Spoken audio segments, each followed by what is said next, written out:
listening to the Cricket Podcast.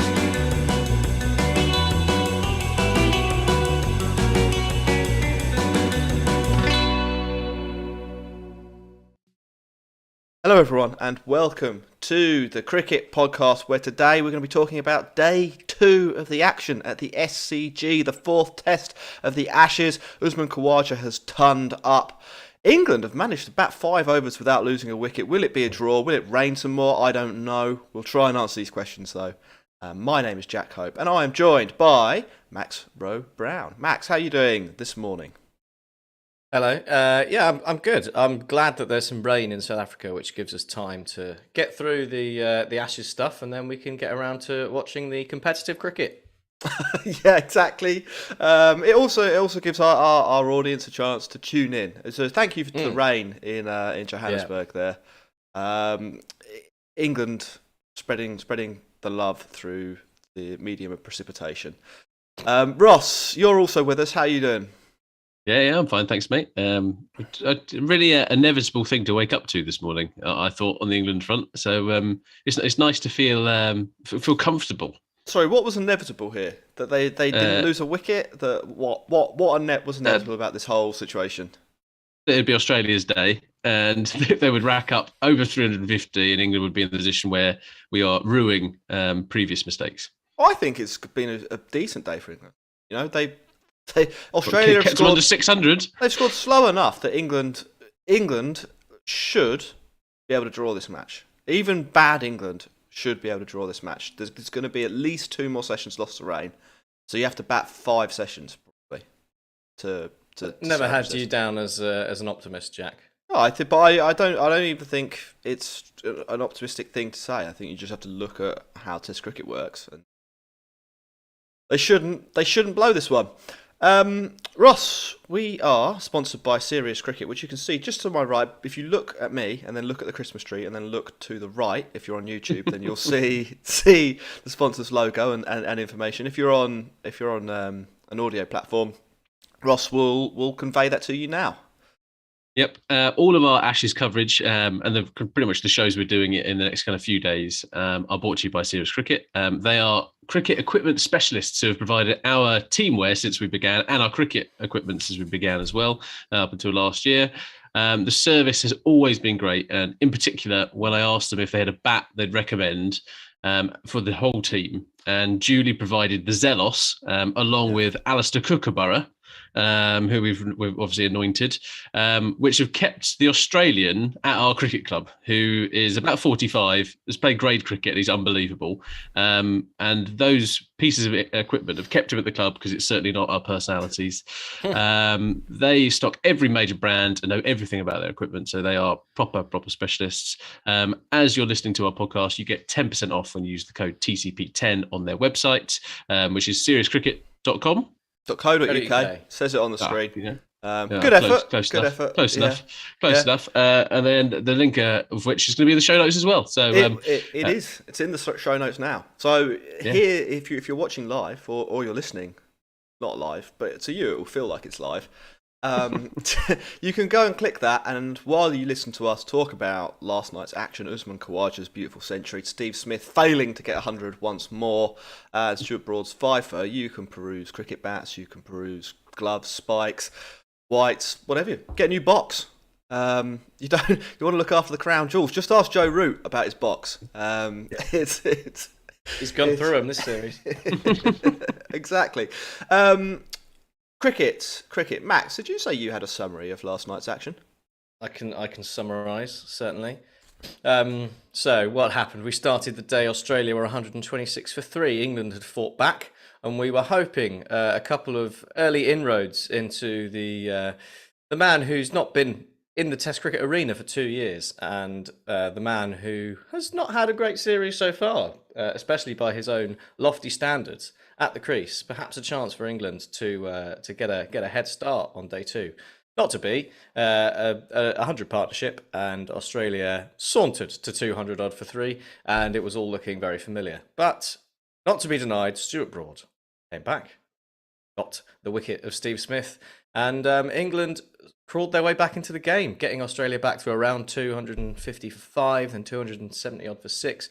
And we were thinking perhaps England might be able to keep them down to a score that would be, maybe not necessarily attainable for this England team, but something that they could at least get into the ballpark of.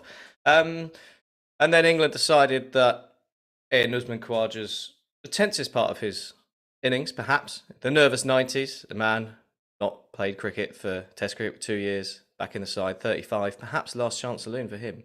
Who better for him to face in the nervous 90s than David Malan and Joe Root?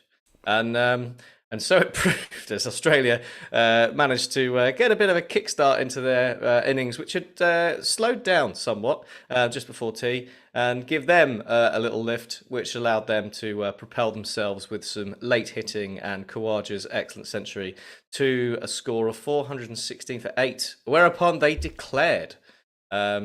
Brave decision by Pat Cummins, perhaps. I'm a big fan of it, but we'll see what we think when we discuss it. And that gave them 5 overs at England in the final session. Not many people, I think, gave England a hope of seeing it out without losing a wicket. And it almost proved to be the case that England didn't see it out without losing a wicket, but for 2 millimetres of Mitchell Starc's heel, reprieving Zach Crawley. And could that be the moment that really shows us what Zach Crawley can be as a Test cricketer, or will he need, as Jack said before the show, many more moments like that to be able to put something of a score together? We will see. But England made it to the end of the day, 13 for none. So we'll start again tomorrow, and there is yet hope that it won't be a dismal defeat once more. Have you ever heard of the Great Reversal theory, fellas? Great Reversal theory? Yeah, the idea that hundreds of years ago, the global south as we see it now, the arbitrary line that we see now, was far richer than the global north. And that because of a process of colonialisation and sort of random technological developments and etc., etc., that was reversed, I think sometime in like the 16th, 17th century. And now the global south is poorer than the global north. I'm wondering whether we're going to see a similar thing with luck after that no ball in this Ashes series. We're going to see the great reversal of luck away from Australia. It will be them dropping catches, them overstepping, them having other things go wrong, and England will be the ones to cash in. I think we probably still won the bad luck. Yeah, but it's just I'm just putting it out there. What's the question, Ross? Are drop catches lucky? Well, there's definitely an element in there, isn't there? Because when you're batting, once you've hit the ball, for the batter, you have effectively no control over what happens to the ball, do you?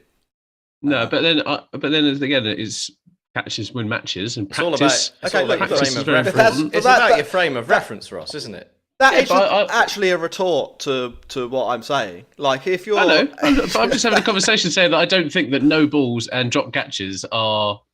I don't think there is much luck, as you're kind of saying, into your big luck. Theory here. When you're batting... I think it's... When you're batting, if you're bowled and then the umpire says no ball, that is, if you're the batting perspective, that's definitely luck, isn't it? Yeah, okay, fine. Yeah. My view is that England are just shit. You're Marnus Labuschagne and you do your standard thing where you nick an easy catch the second slip and then they go, and it goes for 4 runs. Is that luck? That's definitely luck, isn't it? Is it luck, or is it the persona you've built up over the last 2 years of such a key player that there's added pressure on the catch for that catcher? No, and them shelling it is an example of how they've manifested that pressure and that they have to take that catch. And that's the added sweat to the palms, which has made it extra slippery and allowed the ball to slip through. Isn't there a study on this with professional athletes? I think they use darts. So we're going to, darts was very big in the UK over Christmas. Similar to cricket. But the study was about pressure, and if you take amateur players and professional darts players, and you give them a double to hit with one dart, the likelihood that they will hit the double for an amateur player dips like 20-30%. They do get nervous. Ross, the observed effect, or Max, the effect you're talking about there, the bit they panic in the big moment, and they cannot execute the skills that they have trained themselves for so long to complete. Professional darts player, the drop off's like 1%. So I think Marnus Labuschagne, based on that study on darts, has been lucky in his Test career so far, and is probably rubbish.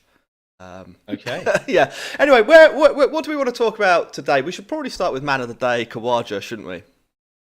Yeah, well, I said not a couple of episodes ago that if it was anyone else but Usman Khawaja, would have been in this side from the outset of the Ashes, and comes in here and just he played really well. Some of the shots he played, you can only beat what's put in front of you. And Max, your point around Dawid Malan bowling to when he was on 99 or in the nervous 90s, but he pulverised England's bowling all day. He was really good. Yeah, he was. He pulverised him apart from the moment when Joe Root dropped him. Didn't pulverise that ball, did he? He gently tickled it, and I felt so bad for Jack Leach. Julie threw it on the floor. Yeah, but Jack Leach's confidence must be like an all-time low. And all he's saying, that he's going to bed every night in his quarantine room of going, just get a wicket, just get a top order wicket that can make a real difference. And then this was a dolly, wasn't it? Yeah, it was good. It was a good delivery. It was a classic. I mean, he troubled Khawaja as well. Yeah, a couple of times. It was a bit negative what he was doing, but that was slid across him, got the edge. It did flick off Butler's leg, so there was he had slightly less time to react than normal, but it didn't exactly go too quickly, did it? It was a really, really poor bit of cricket from Joe Root. Very, very disappointing. But Khawaja did bat well, but we did also serve up some absolute dross. We bowled some really bad balls to him. The England's bat yourself back into form service. On Next, it's alive and well. Haven't played for 2 years, you say? Welcome to the Ashes. Usman Khawaja's now scored more runs in this series than every England player except Root and Malan. Wow, that's a hell of a stat, isn't it? For you. That is a hell of a stat. Look, we can laugh about the drop and so on, but it happened, and it does happen in cricket, as the theme of the show has sort of been so far. I thought it was a genuinely pretty good knock, and I like Khawaja. You know, I think Ross, you make it's a good point you make. I think were he not Usman Khawaja, I think he'd probably have been in the side for Marcus Harris or Travis Head at the beginning of this series. He's had a pretty decent Test career, hasn't he? Was he in his 9th century today? An average over 40. He's obviously got that famous ton away in Dubai. I think he's been a little bit unlucky to be out of the team the last few years. Considering, if we're honest, that this Australian side's batting, it's not 1 to 6 gun batters, is it? It's sort of 1, 3, and 4. 1, 3, and 4 are pretty good, yeah, and that's sort of it. It's yeah, and there's that personality thing, right? And I think people need to be able to understand. I'm not comparing Usman Khawaja to Kevin Peterson, but you know, that maverick kind of thing, like a big character to manage, etc. Sometimes coaches are just like, you know what, too difficult to manage. Don't have it in me to do it. And Justin Langer clearly didn't have it in him after. When did you watch the test, the Amazon thing? And when he's on there, he's clearly maybe not an issue with Khawaja, but he's not just quite not one of Langer's favourites. Let's put it that way. Well, I think Khawaja can think for himself and articulate his ideas, and that doesn't quite work with Langer's automaton. Yeah, if he doesn't respond to the psycho stare approach to management, then what's left? Walking around the outfield with his shoes off didn't quite do it for Usman Khawaja, I guess. It was well batted. So well done, Usman Khawaja. A pretty decent century. Welcome back to Test cricket, Usman Khawaja. And I think probably killed England's hopes of anything other than a draw in this match. Other talking points. Do we want to do Stuart Broad first? Do we want to do Steve Smith first? Do we want to do England blowing an opportunity first? Do we want to talk about the pitch? Do we want to talk about the rain? There was a lot of rain. I guarantee you there'll be other podcasts, other less well-researched podcasts out there talking about the groundsman and how they came on for like 35 seconds a couple of times and then went off again. There wasn't any rain on the radar. but then there was rain at the ground, and they interviewed the groundsman, and 2 groundsmen had a running race. I guarantee you that'll be 25 minutes of content on at least one of our competitors' podcasts. Well, we'll leave that to them, shall we? Can we talk about Steve Smith? Yes, let's talk about Smithy Smudger. Let's say, has he found his hands? Is that what he was? That's his saying, isn't it? Yeah, he got stuck in an elevator, didn't he? In a lift, we would say, actually, in this country recently. So maybe that experience has put the other experience of international cricket into contrast. You know, have you ever been stuck in a lift? No, I haven't. I'm glad to say. Yeah, I would theorise though it's quite traumatic. You don't know if you're going to get out. You might have to live. Yeah, he looked pretty traumatised from the video he posted. You think you're going to have to live in a lift? You might for the rest of your life. You're just going to waste away the lift. It's going to be impossible to get out of the lift. It's fine. That's running through Steve Smith's head that I'm never getting out of this lift. Probably. He's never going to bat again.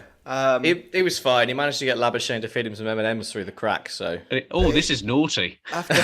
He probably thought he was going to have to live on M&Ms for the rest of his life. Instead, he's out at the SCG and he gets to enjoy himself. So I reckon it's like a mindset. It's a perspective thing. Yeah. Now he's been through an experience. Release of pressure. Yeah, more pressurised than playing cricket. Being stuck in a lift. He's free again to score runs. Is that what you were going to say, Ross, or did you have something articulate? No, definitely. I'm now just going. I'm now spiralling on Steve Smith's behalf. What about if this lift starts filling up with water? What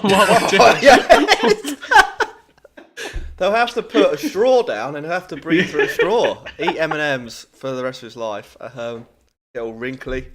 It was. To be fair, that was the most interesting thing Steve Smith has done on TV. I thought. I really enjoyed it. I found it weirdly captivating. Yeah. Right. Well, actually, of the 2 pieces of off-field viral content that have done the rounds in cricket recently, we've got the Steve Smith elevator, and then we've got Alistair Cook and Moeen Ali. Frosty stare down or whatever that was. Which did you prefer, Max, or which did you find funnier? Well, they're 2 very different forms of comedy, aren't they? The Steve Smith thing was much more the sort of American-Australian sitcom kind of, a bit light-hearted and jokey. And that's Jim in the American Office. Exactly. And Alistair Cook and Moeen Ali was very much the British Office, wasn't it? Yeah. That was, there you go. That was black. Black comedy. You absolutely nailed that, Max. I think Moeen Ali, Alistair Cook is what I would pay to see, or I would, that's what I put on Netflix. Well, it's got more. There are more discussion points, and there's more to be had from it. There's, that's just scratching the surface. Steve Smith was in the elevator. He's out the elevator. That's done. Here's an idea. Got legs. Here's an idea. Moeen Ali, Alistair Cook, stuck in a lift. On the podcast. You're not getting out of here, lads, until you've worked this shit out. Filmed 30 minutes, Channel 4. Will be 25 prime minutes. Time. Yeah, I like that. What were you actually going to say about Steve Smith, Ross? Just the fact that he struggled this series, I think, a little bit in terms of like his overall aura for the Ashes, right? I think he's looking for that century. But again, here he contributed quite nicely, and again, that partnership with Khawaja was really, really important to Australia. And I think it's just I'm not saying it's nice to Steve Smith score runs, because that's not what I'm saying, but it's a big thing for him. I think he was under not pressure, but there was a little bit around like he must have been increasingly frustrated that things weren't going his way. Well, now they are. He's also, what was has he scored more runs than Root? He's probably above Root, isn't he? Or is Root above him because Root's batted more? Everyone scored more runs than England players. I think. You got to put these things into the context, haven't you, of what they happened in. What's he averaging series now? 35, 40? Yeah, well, I mean, we love to have. We'd take any of the Australian batsmen. I think. Yeah, we'd take any of the Bangladeshi batsmen. Yes, please. Yeah. Lytton Das, come on. Come on down. Right. Stuart Broad, Max. He was the standout performer for England. You were joking around that you had to motivate him by dropping him. winding him up, poking him to get him going. It seems to have worked. Better late than never, right? Yeah, cage tiger approach. It's a good one. The only downside of it is that you miss 3 games of Stuart Broad before you get the good game of Stuart Broad. When maybe you should just play the man who's good at cricket. Oldest bowler to take a 5 for in Australia for 70 years, I think it was. That's pretty good going. Really bowled really well, didn't he? Kept plugging away, even when things weren't going necessarily England's way. What can you say about a man who's taken that, over 400 wickets in 150 tests? Like he's just a really good bowler, and England leaving him out of those 2 games is pretty mad, to be honest. And he's proving that point. But how many times are you gonna have to prove that point? Like this is the thing. Yeah, it's so I was doing guerrilla cricket last night, and this is one of the things that came up in England's selection again. It's difficult to not talk about it sometimes. Well, it is, isn't it? I mean, how are we in a situation here, bearing in mind the teams that we've selected in 1, 2, 3, where Anderson, Wood, Broad, and Leach and Stokes, say, although Stokes might be injured. I don't know if we'll talk about that in a bit. How have we ended up in a situation where that is the bowling attack, but that was inappropriate for the first match? I understand. I do understand. I genuinely understand why you don't want Mark Wood as your number 8. That is a problem. Like that. It's. There are other problems in the England team, but that is one of the problems. If you were looking at, is this a strong cricket team, and you said Mark Wood's batting at 8, you'd say they're liable to go from 250 for 5 to 280 all out quite regularly. It's 250 for 5. But so I understand that in the initial case what they've done is they've said, right, we're going to play someone who can bat at number 8 so that we don't subside so quickly so that we have a managed decline in our innings. Then they've gone with that approach again for the second and third test by playing Wokes. Wokes was in at the MCG, wasn't he? Or maybe not. No, I think we dropped him for the MCG. We had Wood at 8 okay. Time. Oh yeah, so they had Robinson at 8, which is fine. Yeah. I mean, like Robinson maybe hasn't performed like a number 8, but they obviously think he can bat. He seems to be able to bat in county cricket. Well, first class century, isn't he? Yeah. So why now? Why now is that not the approach? If that was one of the things that you were saying we're going to pick a team around, why have you gone into a match where with a bowling lineup that can't bat? Like you've got Leach, Anderson, and Broad, who are all number 11s, and Wood, who's number 10 as your tail. Like that cognitive dissonance doesn't make sense. Now, obviously things haven't gone to plan, and they've had to make changes as they've gone. But I don't really understand why, if all your planning suggests that you need a number 8 who can bat, why that's gone out the window for this test, and conversely, why, if you're happy to do this now, why you couldn't have just played the best bowling lineup in the first test. Could anyone enlighten me here? It's big brain. Big brain. Okay, explain. Big brain is how's the big brain works? It's that kind of bit of being like, do you know, what are they going to expect? So they were just like, Australia are going to think we're going to turn up with our best bowling lineup. We've got a person who's got the Wood over David Warner. Wouldn't it be wouldn't it throw them off? It would unstabilise the Australian mindset if we pick a worse bowling lineup. And maybe that was Spoon's thinking. Who knows? Yeah. That's the only reason I can think about it, because it's baffling. Stuart Broad was expensive today. He did pick up 5, but he did go for 100. Yeah, he did get his ton up. Yeah.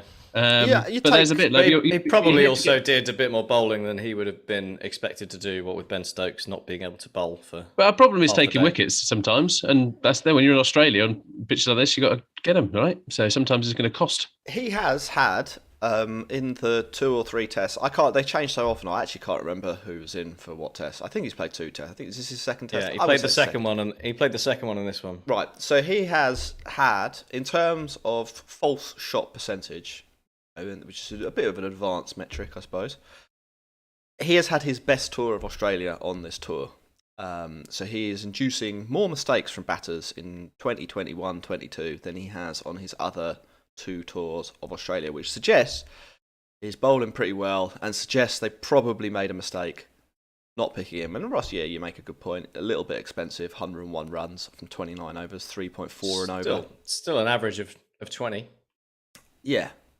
I would rather... You're taking that. I would rather England bowl Australia out for 202 quite quickly, and Australia hit some fours than than the other option. I'm just going to throw that out there. It's they don't have to listen to what I think. They don't. I know they don't. They don't even have to listen. Well, that doesn't happen.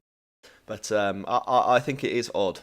I think it is odd that the way the selections have been justified, the way they've been made. I mean, we've talked plenty about the spinners and when Jack Leach has been in and out of the side, but the actual makeup of the team now is completely different to how it was for the first 3 tests, which makes no sense because they should be picking a team based on the same sort of thought process.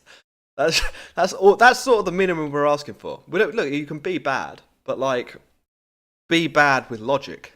Don't be bad without logic. I just think, for me, I mean, I totally understand the fear of wanting to play Wokes to bat at 8, but you got to think about what's the expected benefit of batting Wokes over Wood, maybe 20 runs if you look at averages, and then what's the potential benefit of having the right bowler to take wickets? I mean, I think the potential upside of that is far greater. The likely upside, at least, maybe not the potential upside, but the likely upside of that is greater for me. But I mean, I think some of the problems were pretty fixable as well, weren't they? Play one of Anderson or Broad at Brisbane. You don't even have to play both. Yep. We're not asking for everything, but you could play both and not pick Robinson and have Wokes on the side, or play both and bat Robinson at 8. Then at Adelaide, play the spinner.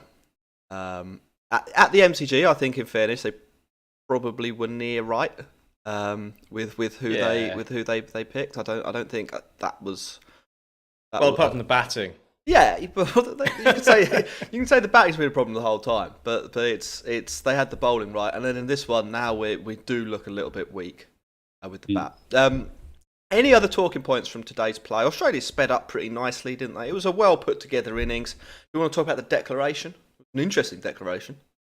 No, I think it was a good declaration. I thought. I think it showed that they kind of they go for the kill, right? They go in and be like, you know what, let's test out Hamid, let's test out Crawley. It almost came off if it wasn't for the 2 millimeters as you talked about. We haven't really mentioned Stark, and Stark is having a brilliant series. I think he's bowling fantastically. I think his average since the start of 2019 is higher than any other England batsman other than Joe Root. He's a very, very you compare our number 8s being Mark Wood, and then you've got Stark coming in kind of around that point. He's a massive asset for this side. Cummins and Stark today both scored 30 odd, and Nathan Lyon coming in with his T20 smashing, and that ultimately took the score from something possibly manageable to something that you think England are going to be will be. I'm maybe not surprised, but England will have to work hard to make Australia bat again. We're a little bit guilty of doing that quite often. England do it. We let the game just drift a little bit. And with Milan, Max, you talked about Milan bowling to Usman Khawaja. Again, just not really controlling the narrative around that kind of piece and being just not making things as difficult as possible. Sometimes it's game of match awareness. Yeah, and so sometimes people have a swing, get away with it. But I think also sometimes England are just a bit it's going to happen, isn't it? Just we'll just wait until these guys get out. And it doesn't really work that way. Jack, your facial expression suggests that you don't think England will have to work hard to make Australia bat again. I don't think they'll have to work. No, they will have to work at least as hard as they have done in their best innings on this tour. But I was looking at the weather forecast. There is no way we're getting 3 full days of Test cricket. And even if we were, a semi-competent team get out of this problem with a draw. Don't even have to be a good team. I think a semi-competent team. We got a lot in today, and there was a lot of rain around. So, forecast. How many overs have we had so far in the match? So we had 139. 139. So that's sort of we're down, losing 20 overs a day. So we've already lost a session and a bit. I think we can probably expect that rate to continue because the weather doesn't look like it's going to get better. And today might be the best weather, or last night rather, might have been the best weather that we see overall. So let's say we lose 10 overs a day and we lose one session. So there's 7 sessions to go. A semi-competent team can bat for 5 or 6 of those. It's not a deadly pitch. The BBC in their morning briefing were describing it as like an up and down wicket. It's got a spot. It does have a spot. It does have a spot at one end where it's leaping around a little bit, but it's pretty slow. It's not a fast wicket. When it's been kicking out the pitch, it's not been like coming out the wicket and flying past people's heads and flicking gloves and going over the slips. It's just sort of been plopping into people's waists or thighs. There was one against. There was one off of was Cummings bowling. It was Stark bowling to Crawley that almost took his elbow off and flew over Alex Carey. So there was the odd one. You're talking like it's pretty rare. I guess the difference there is that this Australia's bowlers and England's bowlers. The comparison is slightly like Mark Wood. We can look at what Mark Wood extracted from the pitch, but Stuart Broad was getting some life out of it. So I think Cummins and Stark there's gonna be that little extra bit of pace. No, I'm not saying there's nothing in it for bowlers. I'm saying Australia need to take 20 wickets. They don't have loads of runs on the board. They probably will need to bat again if England don't completely balls it up. So if this is England's best chance this is England's best chance so far in the tour to get a draw. They haven't been in a position like this yet. They're actually in a position where a positive result, and we're calling a draw a positive result here, is more likely than not for any competent cricket team. They don't even have to do anything radical. They just have to bat. There's no pressure on them to score because they can't. They're not going to win. They would have to bat the whole of today and the whole of the day after to rack up the runs to put Australia under any pressure whatsoever. And even then, it would only probably be a lead of 150. Do you back England to be able to bat, Ross? Not at all. We've said all the evidence suggests otherwise. We don't have the right team. We don't have the right team. We picked the wrong team. I mean, SK Ramiz Ali's highlighted. Do you think Dan Lawrence has been given enough chances? We're playing Bairstow again. Bairstow's not. We're not going to. Right. Look, some of these players, when they're given a really limited objective, are absolutely fine. They're capable of doing the limited objective. Look at Butler in the second test. He knew what he had to do, and he just blocked the shit out of it for ages. Now, when Butler is given when Butler is dropped in a situation where he has to make decisions and he has to adapt his game from over to over, and he has to choose which bowler he wants to go after, and it's not really clear whether England are on top or not. You see him fail quite regularly because I don't think he's actually clear in his mind what it is he's supposed to do. It couldn't be any simpler for England. Just bat for as long as you possibly can, and you will not lose this match. But Josh Butler's not going to bat like he did in that test. Josh Butler's. I don't think England are going to go into this thinking they just have to bat for as long as they can. But they should do. They're not going to win. They're not going to win. I think it's a really easy thing for them to do. I'm not saying here that they're definitely going to get out of it with the draw. I'm saying they've got a 60% chance of draw. Even this bad England team have got a 60% chance of draw. 1% chance of a win, and Australia take the rest. So Australia are still favourites from the point of view of who might actually win, but the draw is the most likely outcome. It is a pretty placid wicket. There's some legs, there's some miles in some of the Australian bowlers now. I don't think they'll be bowling ferocious spells the whole way through the next 3 days. Will Scott Boland be as good at the SCG? Probably, but I think there's a reasonable expectation that England can get out of this test with a draw. We have a super chat, Ross. You've seen this? So we have had two. So let's do them, and then we'll do messages, and then we'll finish off with whatever else we can think of. So Ramiz said, "Do you think that Dan Lawrence has been given enough chances?" No's probably the answer. But again, in the pecking order, you got Ollie Pope, you got Bairstow, you've got him. I mean, I never think Bairstow's the right answer, but England always do. Yeah, they do like Bairstow. Yeah. Yeah. And that's the spot they're fighting out for, right? I think if England actually were thinking about it, Dan Lawrence probably would have been a better option. But what can we do now? And Rajat Bandari has said, "Do you think England playing with the Duke ball and other countries with the Kookaburra affect batting? I know Kookaburra is more batter friendly." Probably a little bit. I mean, I think this was a Ponting idea, wasn't it? Or it was another people idea, but Ponting was the latest to sort of expound it. That perhaps in the county championship at the beginning and the end of the season they should use the Kookaburra, and then in the middle bit use the Dukes, which would make the most sense, wouldn't it? Right? When the ball when it's very difficult to bat. Although batting averages don't suggest that's necessarily true. Apparently, batting averages are actually higher in April and May than they are later in the season, but. Let's ignore that. Because no one catches anything because their hands are too cold. Let's just go with the narrative. That could be it. Let's just go with the narrative. Maybe do use the Kookaburra. We had Chris Nash was on yesterday talking about how terrifying, effectively, it is to be an opening bat and to know that you're going to have a ball up with your name on it. Maybe take that out of the game a little bit and see what happens. Give batters a little bit more of a chance. You do have to bear in mind, though, in England, it does rain a lot. Lots of overs are lost to the weather. So you need something to accelerate the game a little bit. It can't just be flat decks. You can't just have a county championship. And everybody's drawn every game again. Even in Test matches in England, right? You if they're played in the good bit of the summer, there's like days lost to rain all the time. I mean, probably you lose an average of 2 sessions of tests, don't you, to weather in England? And the thing you need to make it likely or more likely than not that you will get a result is a ball that does do a little bit more. It's like this. It's the same as in Sri Lanka or India or Pakistan when the pitch starts to fall apart on day 4 and 5. You need that to happen a bit because it's pretty easy a lot of the time to bat on days 1, 2, and 3, and you actually need the game to accelerate so that you can get a result. 150, a chase of 150 on day 5 in one of those countries is really interesting because the pitch is so different to when both teams scored 450 in the first innings, right? The Duke's ball is the balance there.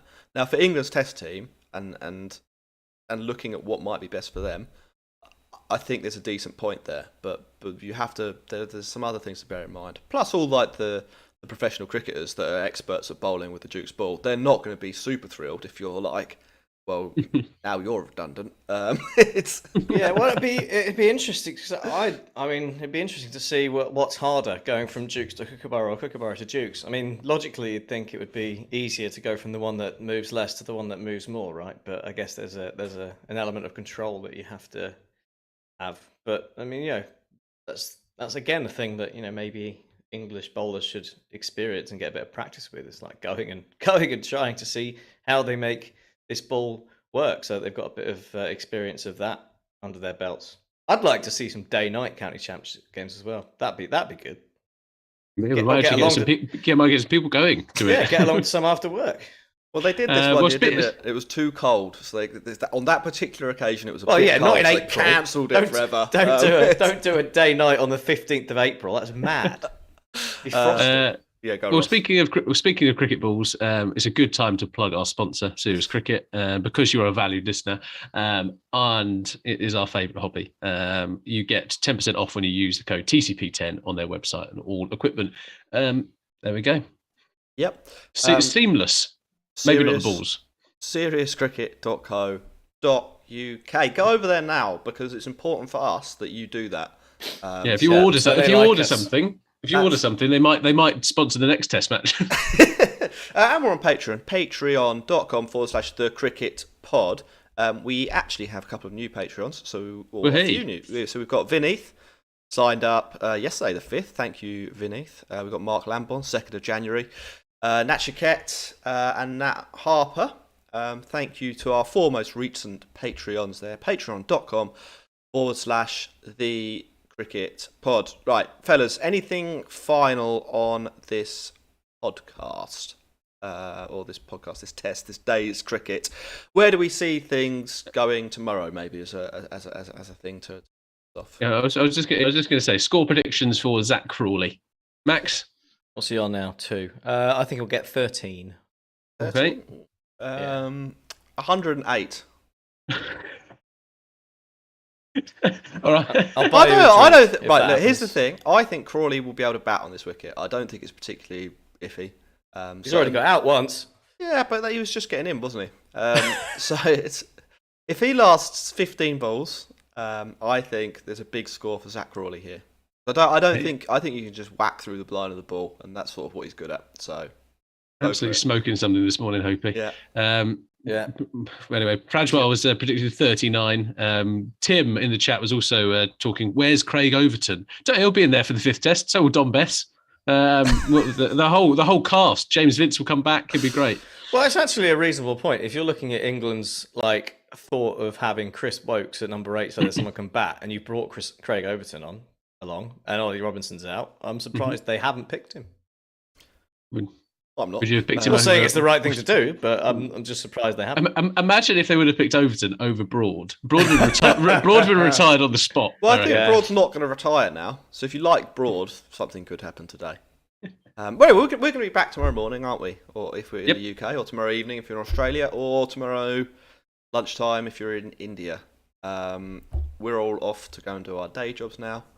And watching India, South Africa in the background, right? We said we might do a YouTube exclusive live show. We're not going to do a podcast on this, so if you're listening on the podcast, you have to go over to YouTube to find this. We might do a little recap of that test. We did a short one, didn't we, yesterday evening, on days 1, 2, 3, and 4. But we might finish that off.